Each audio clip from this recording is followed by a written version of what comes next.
अस्सलाम वालेकुम, my self Ramsha Khan. कैसे हैं आप सब लोग? उम्मीद है सब ठीक ठाक होंगे, खैरियत से होंगे। By the way, welcome to another video of medical glow by Ramsha Khan.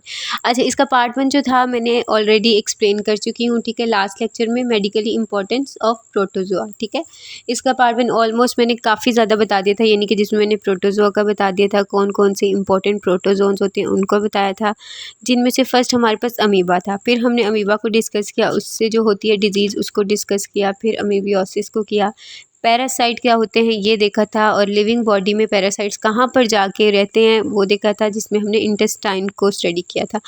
फिर अब उसके बाद हम लोगों ने देखा था एमीबिक डायसेंट्री क्या होती है, फिर मोड ऑफ ट्रांसमिशन देखे थे, और उसके बाद हम लोगों ने अब आज जो डिस्कस करना है वो स्टार्ट करना है life cycle of Entamoeba histolytica, ठीक है। यानी कि स्टेजेस देखनी है कि ह्यूमन बींग्स में इन्फेक्शन कैसे होता है, और जो आंट अमीबा हिस्टोलिका यानी कि जो अमीबा है वो कैसे ग्रो करता है, ठीक है। दो चीज़ें सेम टाइम हमने देखनी है। फर्स्ट वन के जो स्टेजेस कैसे हैं इन्फेक्शन की, ह्यूमन बीइंग कैसे इन्फेक्ट होता जाता है, और दूसरा कि अमीबा कैसे ग्रो करता जाता है, ठीक है। तो टाइम वेस्ट किए सबसे पहले स्टार्ट करते हैं। अच्छा, ये देखें life cycle of Entamoeba histolytica और स्टेजेस ऑफ इन्फेक्शन, ठीक है। हम दोनों एक ही में डिस्कस करेंगे। अच्छा, नीचे देखें, सबसे नीचे जो 3 डायग्राम्स बनी हुई है, एक ग्लास की है, एक फूड की और एक स्टूल की, यानी कि ये होते हैं तीनों चीज़ें कंटेमिनेटेड, फूड, वाटर और स्टूल, ये तीनों जो हैं वो इन्फेक्टेड होते हैं, ठीक है। अब इसके बाद क्या होगा कि आगे एक डायग्राम है, मैंने मेंशन किया है, ठीक है। ये हमारी बॉडी में फॉर एग्जांपल हम खाना खाते हैं, ठीक है, गंदे हाथों से खा लेते हैं, या तो कोई ऐसा फूड खा लेते हैं, कोई फ्रूट खा लेते हैं जो कि बगैर धोए हम मतलब डायरेक्ट ही खा लेते हैं, और जिसकी वजह से वो क्या होता है कि डर्टी होता है, उसमें जो है पैरासाइट्स होते हैं वो जो हमारी बॉडी में चले जाते हैं, या तो कोई ऐसा पानी जो कि फिल्टर्ड नहीं होता उसमें पैरासाइट्स मौजूद होते हैं, वो भी हमारी बॉडी में चले जाते हैं। सेम एज स्टूल, अब हमारे हाथ गंदे होते हैं, हम नहीं वो वॉश करते, और उसके बाद कहते हैं हम मतलब फ्रूट धोया हुआ है, ठीक है, फ्रूट धो के फ्रिज में रखा हुआ है, हाथ ही गंदे हैं, उसी फूड को हमने पकड़ा और खा लिया बगैर हाथ धोए, तो वो भी फूड दोबारा से क्या होगा, मतलब कि इन्फेक्ट हो जाएगा, किससे, पैरासाइट से, ठीक है, फिर वो हमारी बॉडी में चला जाएगा। नेक्स्ट है कि जब हमारी बॉडी में जाता है तो ये जो मैंने मेंशन किया है वो सिस्ट की फॉर्म में होता है, यानी कि इनएक्टिव फॉर्म होती है पैरासाइट की, वो एक्टिव नहीं होता, इनएक्टिव होता है, यानी कि वो अभी हमें इन्फेक्ट नहीं करता, ठीक है। तो क्या होगा, ये इसे क्या कहते हैं, इनएक्टिव फॉर्म ऑफ पैरासाइटिस टर्म है सिस्ट, यानी कि कभी भी आपसे कहा जाए कि सिस्ट क्या है तो आप लिख सकते हैं कि इनएक्टिव फॉर्म ऑफ पैरासाइट। ये आपको एमसीक्यूज पॉइंट ऑफ व्यू से भी आ सकता है कि what is inactive form of parasite, तो कुछ ऑप्शंस होंगे जिसमें सिस्ट इज़ करेक्ट आंसर, ठीक है।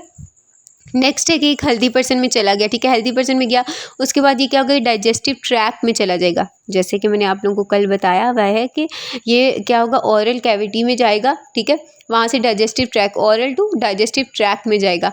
देन क्या होगा वहाँ पर क्या नाम है, ये ना बाइनरी फिशन के दौरान डिवाइड होना स्टार्ट हो जाएगा, यानी कि एक सेल में ना, ये एक सेल में जाएगा डाइजेस्टिव ट्रैक में, एक सेल में होगा, वहाँ से क्या होगा, वो सेल डिवाइड होगा 2 में, वो 2 होंगे 4 में, 4 होंगे 6 या 8 में, 8 होंगे 16 में, 16 इस तरह 32 ऑनवर्ड इस तरह डिवीजन होती जाएगी, ठीक है। इनकी जो है कि अमाउंट भी इंक्रीज होती जाएगी, ठीक है। जैसे कि पहले एक सेल में थे सिस्ट, अब 2 सेल में हो गए, फिर 4 में, फिर 8 में, फिर 12 में, 16 में, इस तरह होते होते इंक्रीज होना स्टार्ट हो जाएंगे।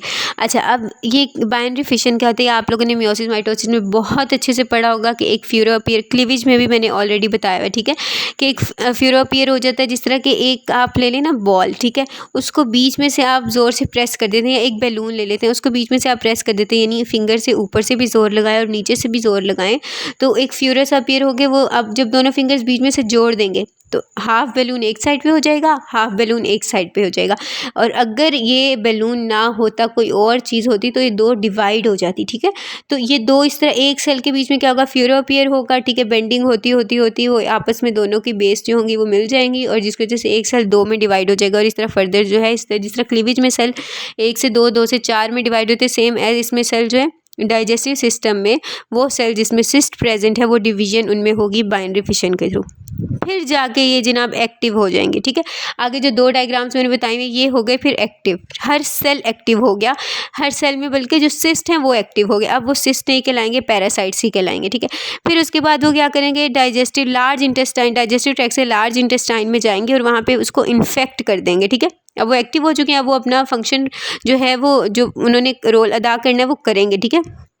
अब वो क्या करेंगे, लार्ज इंटेस्टाइन को इन्फेक्ट करके क्या कॉज करेंगे, डायरिया। ठीक है, डायरिया करेंगे या तो अमीबिक डायसेंट्री कॉज करेंगे। अब इसके बाद हम इसकी, अब आप लोगों को ग्राफ समझ आ गया होगा। ठीक है, अब इसके बाद हम इसकी ना ग्राफिकल एक्सप्लेनेशन देखते हैं। अगेन मैं यही चीज़ बताऊंगी तो फिर आप लोगों को क्लियर हो जाएगा। ठीक है, उसके बाद आप लोगों ने एक्सप्लेनेशन खुद करनी है इसकी। अच्छा जी, तो ये है ग्राफिकल एक्सप्लेनेशन। ठीक है, सबसे पहले क्या है, आपने एक बॉक्स बनाना है, उस पे हाईलाइट करना है सिर्फ मेन हेडिंग। ठीक है, ताकि पढ़ने से ही पता चल जाए। कंटेमिनेटेड फूड एंड वाटर, जैसे कि मैंने आपको बताया, ऐसा पानी, ऐसा खाना जो कि ऑलरेडी पैरासाइट से इन्फेक्ट होगा। ठीक है, जिसमें ऑलरेडी पैरासाइट्स मौजूद है, जो गंदा होगा, ठीक है, साफ नहीं होगा, वॉश नहीं किया होगा, तो वो खाने से हमें डायरिया होता है। तो स्टार्ट हम इससे करते हैं। ठीक है, वो खाने से क्या होगा कि हमारे अंदर पैरासाइट चला जाएगा। ठीक है, इनएक्टिव फॉर्म होगी पैरासाइट की, जैसे आपने बताया, तो हेडिंग दे देनी इनएक्टिव फॉर्म ऑफ पैरासाइट, यानी कि वो किस फॉर्म में प्रेजेंट होगा, सिस्ट की फॉर्म में प्रेजेंट होगा। फिर क्या होगा, वो एंटर हो जाएगा डाइजेस्टिव ट्रैक में, यानी सिस्ट कहाँ चले गए, डाइजेस्टिव ट्रैक में हमारे चले गए। ठीक है, कहाँ से चले गए, हमारे माउथ से डाइजेस्टिव ट्रैक में। Then replicate through binary fission. Binary fission का पहले मैंने आपको बताया कि जैसे फ्यूरो अपीयर होता है, इस तरह क्या अगर रेप्लिकेट करेगा, जो सिस्ट है एक सेल में, वही सेल रेप्लिकेट करके 2 बना देगा, 2 से 4, 4 से 8, 8 से 16, 16 से 32, सेम एज इसी तरह। ठीक है, तो ये क्या होगा, इसमें मल्टीप्लिकेशन होगी और बहुत ज़्यादा ऐसे सेल बनेंगे जिनमें सिस्ट है। नेक्स्ट है वो एक्टिव हो जाएगा, एक्टिव हो जाएगी उसकी फॉर्म। ठीक है, सिस्ट से यानी वो अगेन पैरासाइट में हो जाएगा कन्वर्ट। ठीक है, यानी कि अब वो अपने फंक्शंस को जो वो परफॉर्म करेगा, पहले वो इनएक्टिव था, वो अपने फंक्शंस को परफॉर्म नहीं करता। फॉर एग्जांपल डेड था, हाफ डेड था। ठीक है, अब वो हो गया एक्टिव। कहाँ पर एक्टिव हुआ है, जाकर डाइजेस्टिव ट्रैक में। अब वो हो जाएगा इसके बाद एंटर कहाँ पर, लार्ज इंटेस्टाइन में, यानी कि पैरासाइट अब एक्टिव फॉर्म में और वो कहाँ चला गया, लार्ज इंटेस्टाइन में चला गया, जहाँ पे ऑब्वियस अब वो अपना फंक्शन परफॉर्म करेगा। ठीक है, अब वो क्या करेगा, लार्ज इंटेस्टाइन को इन्फेक्ट कर देगा, जिसको हम कहते हैं अमीबिक डायसेंट्री या डायरिया, यानी कि इससे इन्फेक्ट करने से हमें डायरिया कोज हो जाएगा। ठीक है, ये ऑल ओवर आप डायग्राम देख लें कि आपने इसी तरह जो है इस ग्राफ को बनाना है, एक्सप्लेन करना है, सिर्फ मेजर पॉइंट्स लिखने हैं। ठीक है, बीच में इसी तरह एरो बना देना ताकि एग्जामिनर को पता चले कि किस तरह है ये। ठीक है, और क्या मेन पॉइंट्स लिखने हैं सिर्फ, और एक्सप्लेन आगे इसके बाद आपने एक्सप्लेनेशन देनी है। ठीक है, एक्सप्लेन आपने करना है अपनी वर्डिंग में। ठीक है, नेक्स्ट आ जाते हैं हम सिम्टम्स पर। ठीक है, कि इसके सिम्टम्स क्या हैं।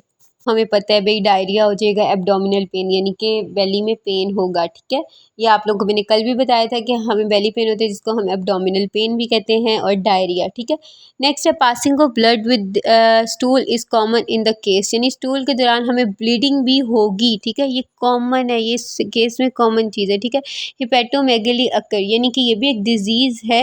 क्या मतलब ये कब होती है, जब अगर वो पैरासाइट जो है लार्ज इंटेस्टाइन की जगह हमारे लिवर में चला जाता है। ठीक है, तो फिर हमें हिपेटोमेगली हो जाती है, ये भी एक डिजीज़ है। ने बस ये 3 कॉमन जो है सिम्टम्स हैं इसके। ठीक है, नेक्स्ट अब हम करते हैं प्रिवेंशंस के, यानी कि हम इससे कैसे एहतियात कर सकते हैं। द फर्स्ट प्रिवेंशन है कि जी प्रॉपर सैनिटेशन होनी चाहिए। ठीक है, यानी कि प्रॉपर सिस्टम होना चाहिए आपका जी, यानी कि बॉयल वाटर होना चाहिए, फ्रूट्स और जो फूड वगैरह वो आपका मतलब वॉश होना चाहिए। ठीक है, तो पानी वगैरह आपका सबसे पहले जी साफ़ हो, बॉयल हो। अगर आप बॉयल करते हैं तो फिर आपको ये मतलब गौरमेंट वगैरह से एक साशे मिल जाता है न्यूट्रिएंट्स का। ठीक है, तो छोटा साशे ला के ना आप अपने मतलब जो आपने मतलब पानी बॉयल किया हुआ है उसमें डाल दें, क्योंकि बॉयल करने से ना हमारे न्यूट्रिएंट्स भी मर जाते हैं पानी में, यानी कि उस पानी का फिर कोई फ़ायदा नहीं होता। ठीक है, यानी जहाँ हमें पानी इतने फ़ायदे दे रहा होता है ना, तो वो फिर बॉयल होने की वजह से वो डेड हो जाते हैं। तो फिर हम क्या करते हैं कि जी पानी बॉयल करके सिंपल गौरमेंट से एक साशे लिया न्यूट्रिएंट्स का, वो उसमें डाल दिया और वो फिर हमें उसी तरह फ़ायदा देता है, उसमें बस कोई नुकसान नहीं होता। ठीक है, एक किस्म का वो फ़िल्टर्ड हो जाता है।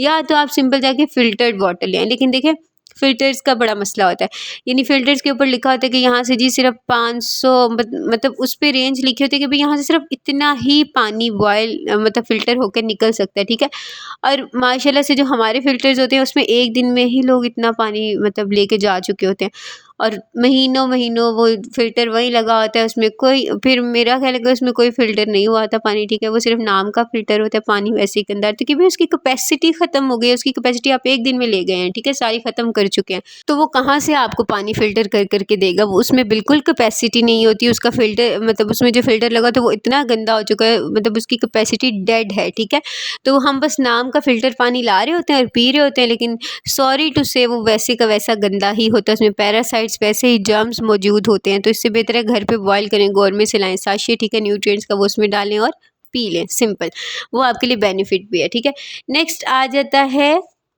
Truly wash hands with soap after using toilet and changing diaper, यानी कि जब भी आप टॉयलेट से होकर आए ना तो अपने हाथों को उसी टाइम धो लें, ठीक है। सोप से धो लें, उसी टाइम धोएं, क्योंकि आपके हाथों पर बहुत से पैरासाइट्स होते हैं। जैसे आपने पढ़ा है कि स्टूल के थ्रू आपको डायरिया हो सकता है, इसके 90% चांसेस होते हैं, ठीक है। तो उसी टाइम हाथ धोएं, बच्चों को धुलवाएं। एंड सेकेंड थिंग ये कि जब भी आप डायपर बच्चों का चेंज करें, स्पेशली मदर्स, ठीक है, जब भी आप डायपर मतलब बच्चों का चेंज करें ना, उसी टाइम डायपर को जब पहन के तो साथ ही हाथ धोकर साबुन से, ठीक है, तो फिर बेबीज़ के पास आएँ। क्यों? अगर आप वैसे भी ना अगर उनको हाथ लगा लेती हैं, उसके बाद जाकर आप डायपर चेंज किया, उनको हाथ लगा लिया, उठा के इधर उधर रख दिया, फिर आपने जाके हैंड वॉश किए, इसका कोई फ़ायदा नहीं, क्योंकि जो जर्म्स आपके हाथ पर थे ना वो बेबीज़ तक पहुंच गए हैं, ठीक है। अब वो बच्चे जो है मतलब आता ही कॉमन है, मुंह में डाल लेते हैं, हाथ मुंह में डाल लेते हैं, ठीक है। तो इससे क्या होता है कि वो जर्म्स जो है वो उनमें चले जाते हैं, उनको डायरिया होने की बहुत ज़्यादा जो है वो चांसेस होते हैं। और मैंने जैसे बताया कि एजिड पीपल और बच्चे दोनों इक्वल हैं जी, दोनों का इम्यून सिस्टम सेम है, ये दोनों नहीं लड़ सकते डिजीज़ से, ठीक है। हम जो यंग जनरेशन है ये फिर भी लड़ सकती है। अच्छा, नेक्स्ट है ड्रिंक बॉयल वाटर, यानी कि यही वही बात है कि जो अपना पानी है वो बॉयल करके पिएं, ठीक है, लाजमी बॉयल करके पिएं, या तो आप उसको फ़िल्टर से लेकर आएँ, वही चीज़ें दोबारा से एक्सप्लेन की है, ठीक है। पॉइंट से मतलब कि अलग है, लेकिन तो बात वही की हुई है, ठीक है। Thoroughly wash fruits and vegetables before eating, खाने से पहले अपनी वेजिटेबल्स धो के मतलब पकाएं, ठीक है, फिर खाएं, और खाने को अच्छे से पकाएं, ठीक है। और जो फ्रूट्स हैं वो भी आप धो कर खाएं, ठीक है। कोई भी चीज़ बाहर से जितनी भी फ्रेश हो ना उसे फ़ौरन धोकर ही खाएं, ठीक है। नेक्स्ट है कि अवॉइड अनहाइजेनिक फूड, यानी कि ऐसी फजूल बाहर जाके चीज़ें मत खाएं, ठीक है। जो भी आपने खाना है घर पे बना कर खाएं, किसी अच्छी जगह पर जाके खाएं। ये जो हम वैसे ही बाहर चलते फिरते कुछ भी उठा के लेके खा लेते हैं तो ये अनहाइजेनिक होता है। वो लोग क्या पता हाथ धोते हैं नहीं धोते, इतनी प्रिकॉशंस होती हैं। अब उनमें से कोई ना कोई, चलो अगर वो इतने सही है ना, तो भी कोई ना कोई मिस कर देते हैं, ठीक है। तो जिसकी वजह से आपको डायरिया होने के चांसेस है। नेक्स्ट हम देखते हैं कि जी चलो डायरिया हो गया, अब इसके ट्रीटमेंट्स क्या होंगे। ट्रीटमेंट एंड डायग्नोसिस, अच्छा इसका ट्रीटमेंट कैसे होता है, किसका भला, डायरिया का, ठीक है। डायरिया का ट्रीटमेंट कैसे होता है, ये मोस्टली हमारे स्टूल का सैंपल लिया जाता है, ठीक है, और फिर उसको एग्जामिन किया जाता है कि हमें वाकई डायरिया है या नहीं है, ठीक है। अब इन केस हमें डायरिया नहीं है तो इट्स ओके, अगर हमें डायरिया है तो फिर हमें कुछ मेडिसिन जो है वो रिकमेंड कर दी जाती हैं, ठीक है, कि इतने दिनों का कोर्स है, इतने मंथ्स का कोर्स है, आपने ये करना है। लेकिन वो जो मेडिसिन इतनी हाईली डिस्ट्रॉय करती हैं, एक तो आंट में वो हिस्टोरिकल को तो कर दिया, ठीक है, हमारे जो पैरासाइट हमारी बॉडी में है उसको तो कर दिया, लेकिन हमारे बाकी टिश्यूज़ को भी वो डैमेज करती हैं, डाइजेस्टिव ट्रैक के टिश्यूज़ को, ठीक है। तो इसलिए मतलब आपको इलाज करवाते करवाते भी आप बहुत हद तक अंदर से डैमेज हो जाते हैं, तो इससे बेहतर है कि आप पहले ही एहतियात करें कि आपको ये चीज़ हो ही ना, ठीक है। अच्छा, आज का टॉपिक बस इतना ही था, ठीक है। अगर कोई चीज़ नहीं समझ आई तो मुझे वो काइंडली कमेंट सेक्शन में बता दें। अगर इसके अलावा आप लोगों को कोई टॉपिक चाहिए तो वो भी आप मुझे बता दें, ठीक है। और इसके नोट्स मुझसे मत मांगिएगा, ठीक है। जीमेल पे जाके या व्हाट्सएप पे जाके, नंबर और जीमेल दोनों जो है वो प्रोवाइड आपको मैंने की हुई हैं, ठीक है। लेकिन कोई ऐसा टॉपिक जो अभी तक मैंने एक्सप्लेन नहीं किया, उसके अगर आपको नोट्स चाहिए तो आप मुझे टेक्स्ट कर सकते हैं, ठीक है। अपना ख्याल रखिएगा, दुआ में याद रखिएगा, ठीक है। जज़ाकल्लाह खैर।